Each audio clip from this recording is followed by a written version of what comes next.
अब हम आज शुरू करने वाले हैं इसमें कौन सा ब्लड रिलेशन। बट मैं आज टॉपिक शुरू करने से पहले ब्लड रिलेशन का ये जो टॉपिक इसको शुरू करने से पहले एक बड़ी छोटी सी लेकिन इम्पॉर्टेंट बात आपको बताना चाहता हूँ। और ये बताने से पहले मैं आपको ये श्योर कर देना चाहता हूँ कि मेरी बात अगर आपको ख़राब लगती है तो ख़राब लग जाए, मुझे कोई फ़र्क नहीं पड़ता है और बीइंग अ टीचर नहीं फ़र्क पड़ना चाहिए। मेरे कुछ बच्चे हैं जिनकी 2018, 2017, 16 में वो मेरे से पढ़े हुए बच्चे हैं। इट्स बीन अराउंड 7-8 ईयर्स और उस टाइम वो अपने 20 के स्टार्टिंग में थे, अब वो 30 के आसपास पहुंचने वाले हैं। उनका किसी का सेकंड लास्ट अटेम्प्ट है, किसी का लास्ट अटेम्प्ट है, and still they are trying.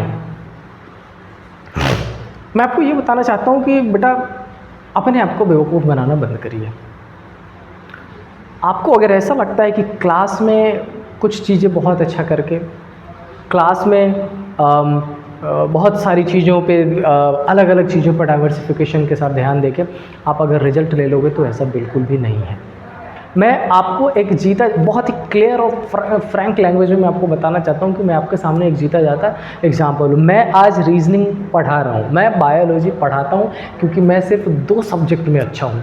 It's a hard fact and you should accept this कि अनटिल अनलेस आप मैथ्स, रीजनिंग, इंग्लिश, जीएस इन चारों में अच्छे नहीं होते हैं, आपका सिलेक्शन दुनिया में कोई नहीं करा सकता। मैं खुद का नहीं करा पाया, मैं आपका क्या करा पाऊँगा। तो मेरे कहने का बेसिक मतलब ये है कि आप ये जो वो कर रहे हो कि इतना टाइम हो गया नहीं हो पा रहा है, banking is really tough. No, मेरे सामने मेरे बड़े सारे ऐसे बच्चे हैं जो विदिन 6 मंथ, 1 ईयर, 1.5 ईयर्स में बहुत, और इस पे पीयू में रिजल्ट लेके वो और कहीं ना कहीं बड़ी सक्सेसफुल लाइफ जी रहे हैं अपना। So what I want to say you कि प्रिपरेशन को खींचो मत। आप अपने आप को ये मत समझो कि मैं प्रिपरेशन कर रहा हूँ और मैं बहुत लंबे टाइम तक प्रिपरेशन करते रहूँगा, मैं करता रहूँ। पंचवर्षीय योजना मत बनाइए इसको। Give a hit of 6 month, लेकिन वो 6 मंथ सोशल मीडिया से दूर, वो 6 मंथ फ़ोन से दूर, वो 6 मंथ खुद से दूर, गेम्स, ये वो, फैमिली लाइफ सब कट करना पड़ेगा। मैं ये नहीं कहता हूँ सारी चीज़ें छोड़ दो, लेकिन एक प्रॉपर 8 to 9 आवर्स की स्टडी होनी चाहिए जो टोटली फोकस्ड होनी चाहिए। आप ये कहते हो कि 8 to 9 आवर्स पढ़ रहे हैं, बाकी चीज़ें दूसरी कर रहे हैं। अगर दूसरी चीज़ों का इम्पैक्ट आपके उस स्टडी टाइम पे जा रहा है, आप नहीं पढ़ रहे हो, आप बेवकूफ़ बना रहे हो खुद को, मेरे को, टीचर्स को, फैमिली वाले को, सबको। तो मेरी ये बात मैं दोबारा रिपीट कर रहा हूँ, मेरी ये बात अगर आपको ख़राब लगती है तो लग जाए, और अगर लगती है ना तो मेरे को गलत साबित करके बताओ ना। अपने आप से एक ज़िद पकड़ो, लो मेरे से चैलेंज लो और करके दिखाओ 6 मंथ में और 9 मंथ में अपने आप को हिट दो, और SBI क्लर्क, IBPS क्लर्क और रिमेनिंग जो एग्जामिनेशन है उसमें रिजल्ट लेके दिखाओ, तो मैं मानूँ कि हाँ आप कर रहे हो। अनटिल अनलेस मैं यही मानूंगा कि आप नहीं कर रहे हो। Be a man, it's not about be a man कि आप मस्कुलर बन जाओ। ये गर्ल्स के लिए भी है और ये बॉयज़ के लिए भी है। Be a man it means strong बनिए, हार्ड डिसीजन लीजिए, 6 मंथ का भरपूर प्रिपरेशन करिए, समझ रहे। अदरवाइज़ रोने गाने से कुछ नहीं होता। रोना गाना हमने भी किया है, कुछ नहीं हुआ। एक सब्जेक्ट में बहुत अच्छे थे, उस सब्जेक्ट को पढ़ा रहे हैं, बच्चों की हेल्प कर रहे हैं, रिमेनिंग ठीक है। So I just want to request you people, suggest करना चाहता हूँ, मैं एडवाइस करना चाहता हूँ कि प्रिपरेशन को थोड़ा सीरियस लीजिए। ये नहीं कि प्रिपरेशन कर रहे हैं, प्रिपरेशन कर रहे हैं, कर ही रहे हैं, ये नहीं होना चाहिए। चलो आते हैं टॉपिक पे, किस पे, ब्लड रिलेशन। ये मैंने जो आपको एक सीक्वेंस दिया था कि इस पर्टिकुलर सीक्वेंस में हम टॉपिक को पढ़ेंगे, तो हमने उस सीक्वेंस में टॉपिक स्टार्ट कर लिया और आज हमारा टॉपिक नंबर 2 ब्लड रिलेशन हम शुरू करने वाले हैं।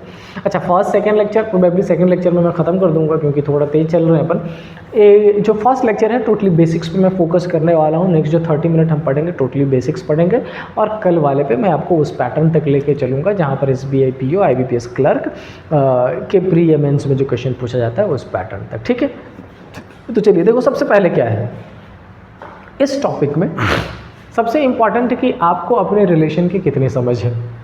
और मुझे भरपूर यकीन है कि रिश्तों की पकड़ आपकी बहुत अच्छी है, चाहे वो रिश्ते जो ऊपर वाले ने, भगवान ने आपको बना के दिया है, चाहे वो रिश्ते जो आप खुद बनाते फिर रहे हो यहाँ पर, दोनों ही रिश्तों में आपकी पकड़ अच्छी है। कई बार हो जाती है दिक्कतें, कुछ रिश्ते जो चाहे अनचाहे हमसे दूर चले जाते हैं और आप उसमें उलझ के अपना प्रिपरेशन ख़राब कर लेते हैं, but it's okay, it's happens. तो इस ब्लड रिलेशन के टॉपिक में पहले तो रिश्तों की समझ। मैं कुछ कोड यूज़ करने वाला हूँ जो नॉर्मली मैं यूज़ करता हूँ, लेकिन I want to say you कि अगर आपका जो कोड है वो अगर थोड़ा डिफरेंट होता हो तो कोई फ़र्क नहीं पड़ता, आप अपना कोड यूज़ करिएगा, क्योंकि IBPS या SBI हमसे कोड नहीं पूछती, हमसे फाइनल आंसर पूछती है। ठीक है, तो सबसे पहले देखते हैं।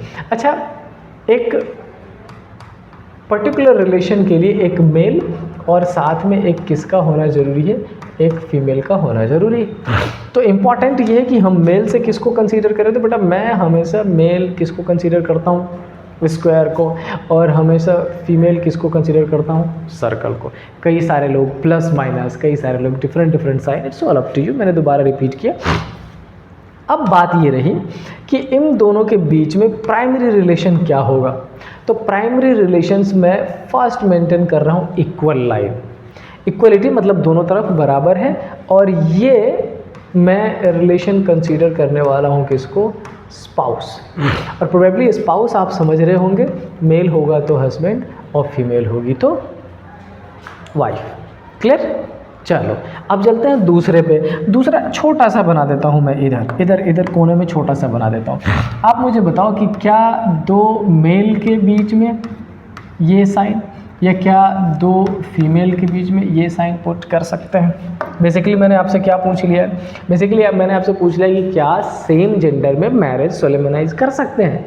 Answer is yes, it is. Supreme court ने लीगली दे दिया है, कर सकते हो, लेकिन क्या चैप्टर के अंदर इसको कंसीडर किया जा रहा है? आंसर है नहीं। तो फिलहाल दो मेल मेंबर के बीच में या दो फीमेल मेंबर के बीच में ये कंसीडर आप नहीं करोगे। मैरिज आपका एक मेल और एक फीमेल। ठीक है, अच्छा अब चलते हैं आगे की तरफ। अब बताओ, अगर मैंने एक फिर से मेल पुट किया और एक क्या पुट कर दिया, फीमेल पुट कर दिया, इनके बीच में दूसरा प्राइम रिलेशन क्या हो सकता है? तो बच्चों इनके बीच में दूसरा प्राइम रिलेशन है, वेट, इनके बीच में दूसरा प्राइम रिलेशन है। पहले तो मैं इसको फीमेल और इसको मेल बना दूं, और अब मैं इसके बीच में जो साइन पुट करने वाला हूँ ना, इसके बीच में मैं साइन पुट करने वाला हूँ सिंगल लाइन।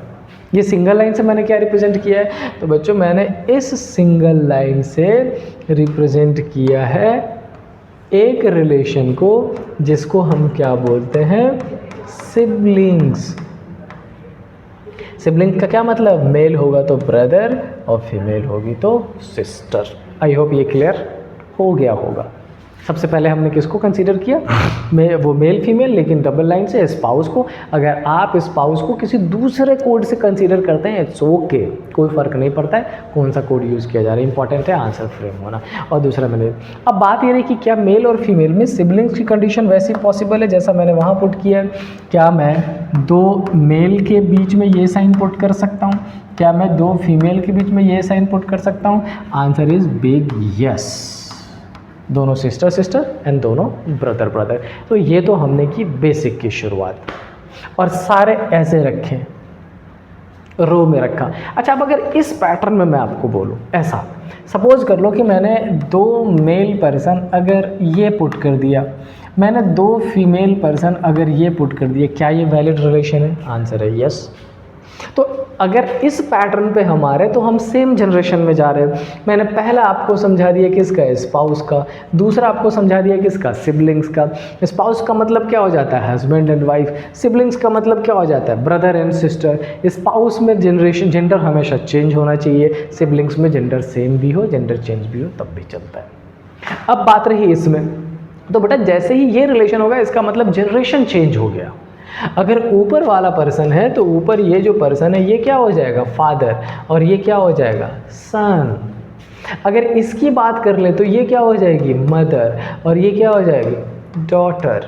ये जनरेशन चेंज हो जाएगा। तो ये कुछ बेसिक कॉन्सेप्ट है जो आपको समझना जरूरी है। वैसे देखो, कई सारे नॉर्मली ऑफलाइन क्लास में कई बार तो मैं लिखवाता हूँ कि सन्स, फादर सन, सिस्टर, ये वो ब्ला ब्ला बहुत सारा, but I don't think it is necessary thing. अपन इसको नॉर्मली कंसीडर कर लेते हैं। अब आगे चलते हैं जल्दी से, और मैं आपको बताता हूँ एक ट्री जिसको बोलते हैं फैमिली ट्री। फैमिली ट्री क्या होता है? सपोज कर लो कि आपकी मैंने ये करा दी शादी, किससे, जिसको आप पसंद करते हैं। अगर ये आप हो तो आपके पसंद की, और अगर ये आप हो तो आपके पसंद की। हमने करा दी क्या, शादी। और इसमें मैंने नेम पुट कर दिया, एक को बना दिया ए, एक को बना दिया बी। आई डोंट नो आप ए हो या बी हो, बट जो भी हो कंसीडर कर लो। डन। चलो अच्छा, अभी इस बी की भी एक सिस्टर और बी का एक brother. In the same way इस ए की भी एक सिस्टर और इस ए का भी एक ब्रदर। बहुत ध्यान से देखना, जो भी है इसी में शामिल है फैमिली ट्री में। अगर आपका ये क्लियर हो जाता है, इट मीन्स ये टॉपिक 100% क्लियर हो जाता है। और आज मैं सिर्फ यही बताने वाला हूँ आपको। कल तो अपन क्या करने वाला है, कल अपन करेंगे सिर्फ क्वेश्चन आंसर सॉल्व। ऑल्दो आज भी कुछ क्वेश्चन सॉल्व कराऊंगा, बट आज की क्लास मेरी पूरी तरह डेडिकेटेड होगी हमारे उन बच्चों के लिए जो या तो फर्स्ट टाइम पढ़ रहे हैं, या जो पढ़ रहे हैं जिनका कॉन्सेप्ट क्लियर नहीं है, या जो पढ़ रहे हैं रिविज़न के लिए। समझ रहे हैं? चलो अब मुझे ये बताओ इन 6 पर्सन्स में 2 रिलेशन, एक जिसको बोलते हैं सिस्टर इन लॉ और एक जिसको बोलते हैं क्या, brother in law. Blood relation का आज के दिन में एक भी क्वेश्चन ही ऐसा नहीं मिलेगा जिसमें सिस्टर इन लॉ और ब्रदर इन लॉ ना हो। और ये तो इनफैक्ट आपके साथ भी है। अगर आप एक ए हो और आप शादी करते हो तो आप चाहते हो कि सिस्टर इन लॉ हो। आप अगर एक बी हो और आप ए से शादी करते हो तो आप चाहते हो कि सिस्टर इन लॉ ना हो। समझ रहे हो? मतलब ननद, जिसको हिंदी में घर में कोई ऑकवर्ड मत लेना, ऑफेंडेड मत हो जाना, लेकिन इसको लड़ाई का ज़रिया कई बार समझ लिया जाता है। ऑल्दो सी हर ननद को भी तो किसी न किसी घर में बहू बनना है। It's okay, it happens. चलो तो एक तो ये रहा। अब मुझे ये बताएं कि इस 6 पर्सन में किस 2 पर्सन को कनेक्ट करूं तो वो दोनों ही एक दूसरे के ब्रदर इन लॉ हो जाए। The answer is these 2 persons. कैसे ब्रदर इन लॉ? इसके वाइफ का भाई, इंग्लिश में इज्जत के साथ ब्रदर इन लॉ, और हिंदी में उससे ज़्यादा इज्जत के साथ साला बोल देते हैं इस पर्टिकुलर डायरेक्शन में। अच्छा, यहीं से अगर इस पर्टिकुलर डायरेक्शन में चल लें तो इधर इसके सिस्टर का हस्बैंड ब्रदर इन लॉ, और अगर हिंदी में बात करें तो इसको बोलते हैं जीजा, जीजा जी, जीजू, बहनोई, और नौसे भाई, पता नहीं बहुत सारी चीज़ बोलते हैं। एक इम्पॉर्टेंट है, ये हो गया दोनों तरफ से। ठीक है। अच्छा, क्या और भी कोई ब्रदर इन लॉ है? यस। अगर इस पर्टिकुलर पर्सन की कनेक्टिविटी इससे कर दें, क्या ये भी ब्रदर इन लॉ है? यस, बिल्कुल है। कैसे? तो इस लेडी के हस्बैंड का भाई, जिसको हिंदी में क्या कहते हैं, देवर। तो बेसिकली ये आपके ब्रदर इन लॉ का कन्फिगरेशन है। कितना? 3 हमने मेजर ब्रदर इन लॉ का पार्ट रिकॉर्ड कर लिया। क्या सिस्टर इन लॉ भी 3 है? Of course sister in law भी 3 है। पहले तो उस 2 लेडी को चेक करते हैं जो दोनों एक दूसरे की सिस्टर इन लॉ है। देयर शी इज, क्या एक दूसरे की सिस्टर इन लॉ है? अच्छा, अगर इसके तरफ से देखें तो इसके भाई की वाइफ, मतलब भाभी लगेगी, सिस्टर इन लॉ। और अगर इसकी तरफ से देखें इस पैटर्न पे तो भी इसके हस्बैंड की सिस्टर, जिसको हिंदी में क्या बोलते हैं, ननद की कंडीशन। ठीक है। तो आपका ये 2 डिफरेंट कंडीशन हो गया किसमें, सिस्टर इन लॉ में। डन। ओके, अब अपन किस पे चल रहे हैं? मैंने कुछ गलत तो नहीं बोल दिया? नहीं, बिल्कुल करेक्ट बोला है प्रोबेबली। अभी तक अपन सही जा रहे हैं। साली, ननद, यस, इट्स ओके। अच्छा, अब अगर बात करें तो क्या और भी सिस्टर इन लॉ है? तो एक बच्चे इस पर्टिकुलर का इससे अगर रिलेशन मेंटेन कर देते, इसके वाइफ की सिस्टर, जिसको बोलते हैं साली, जिसकी वजह से लोग ससुराल जाना पसंद करते हैं। ऑन सीरियस नोट, ठीक है। चलो, ये तो हो गई बात ख़त्म सेम जनरेशन की।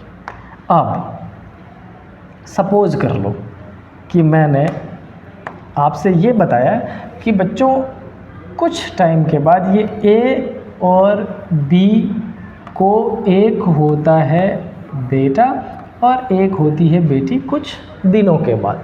कुछ दिनों नहीं, मतलब कुछ ईयर्स के बाद, कुछ सालों के बाद, एक बेटा और एक बेटी, और they are siblings. Now just let me know कि इस पर्टिकुलर फीमेल का इससे क्या रिश्ता होगा, इसका इससे क्या रिश्ता होगा। So the correct answer is इसके मम्मी का भाई, जिसको बोलते हैं मामा, और इंग्लिश में क्या बोलेंगे, मैटरनल अंकल। अब यही कई सारे बुक में डिटेल्स में लिखा जाता है कि मैटरनल अंकल क्या होता है। आप कहोगे my mother's brother, mother's brother. अच्छा, इसको क्या बोलेंगे, इसको बोलेंगे मासी, और इंग्लिश में क्या बोलेंगे, आंट, माई मदर्स सिस्टर।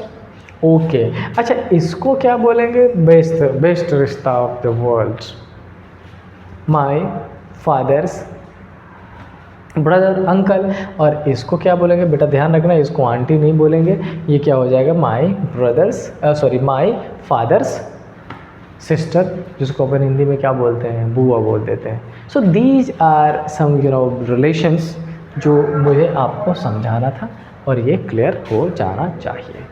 समझ आ रही बात।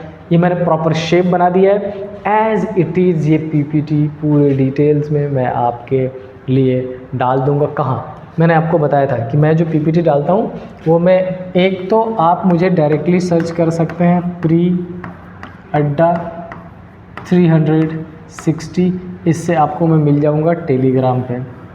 नहीं मिलता आप 9958565527 आप यहाँ सर्च कर लो, मैं यहाँ मिल जाऊँगा आपको। कहाँ, टेलीग्राम पे। आप दोनों में से कहीं भी जाके चेकआउट कर सकते हो। ठीक है, ये बात हमने कर ली 2 जनरेशन की।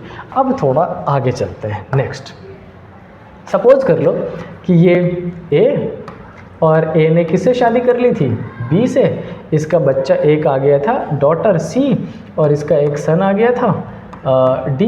यहाँ पर बी पुट कर दिया दोनों का ये। अच्छा, अब इस ए के भी तो अपने फादर और मदर होंगे।